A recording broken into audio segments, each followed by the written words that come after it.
Well, one thing that I think is interesting when you talk about the money laundering is the connection to Trump, in that as soon as you speak of money laundering of Russians, I think immediately of all of the uh, assets that he has in Miami and other places where these companies. I mean, did you uncover any sort of connection between these money launderers and the Deutsche Bank connection to Trump at all? So what I uncovered, there were a couple of things I uncovered that are not exactly fitting that bill, but in the ballpark. And one was that in the mid 2000s, when Trump and some of his real estate partners were trying to build big resorts in places like Hawaii or Baja California, Deutsche Bank organized events for them in London and elsewhere, where Deutsche Bank brought a lot of its wealthy clients out to meet Donald Trump and his development partners.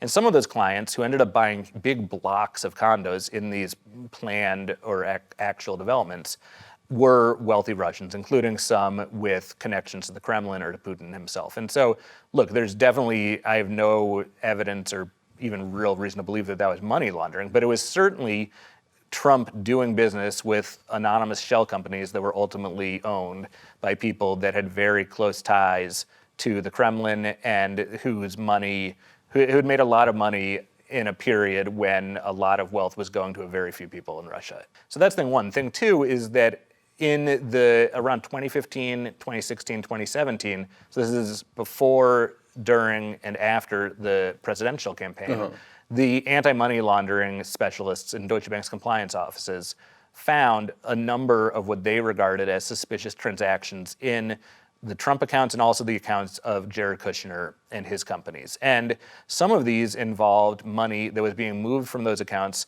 to the accounts of wealthy Russians. Right. And that was enough for the compliance officers at Deutsche Bank to think that this needed to be reported to the government as a potential money laundering risk. And so they type up the suspicious activity reports the way they're supposed to. And normally it's kind of just you err on the side of submitting those reports rather than not submitting those reports. In this case, it went up through a couple levels of management at the bank, and the decision was made not to file the suspicious activity reports. And that was alarming to some of the people inside Deutsche Bank in the compliance department, so much so that they complained about it, which is not a recipe. Whistleblowers, basically. Yeah, and that's not a recipe for longevity at Deutsche Bank. And sure enough, at least one of these people who spoke up and was very alarmed about this got transferred out of that division, and then in 2018 was fired. And so, look, there is a tremendous amount of smoke linking Deutsche Bank to Trump to Russia. I wouldn't say there's fire, but there's a tremendous amount of smoke and a lot of circumstantial evidence. And so that might be one of the reasons that he's like, stay out of my finances, because that's back then, and I don't want to open that up. And look, this is about to come to a head, because Deutsche Bank, last spring, these two congressional committees controlled by Democrats subpoenaed Deutsche Bank for all of its Trump records, essentially, and including not just Trump's tax returns and bank statements and balance sheet information, but also any internal records Deutsche Bank had about potential money laundering concerns or things like that. And the Trump family, as soon as those subpoenas were issued, sued Deutsche Bank to prevent it from complying with those subpoenas. And so this litigation has been kind of working its way through the federal court system, and two federal courts have ruled against the Trumps and ruled that Deutsche Bank does need to comply with these subpoenas. The Trumps appealed to the Supreme Court, and the Supreme Court is about to hear oral arguments on this, and there's a decision expected by June. And ooh, that's very bad timing. Well, it depends on your perspective, I guess, right?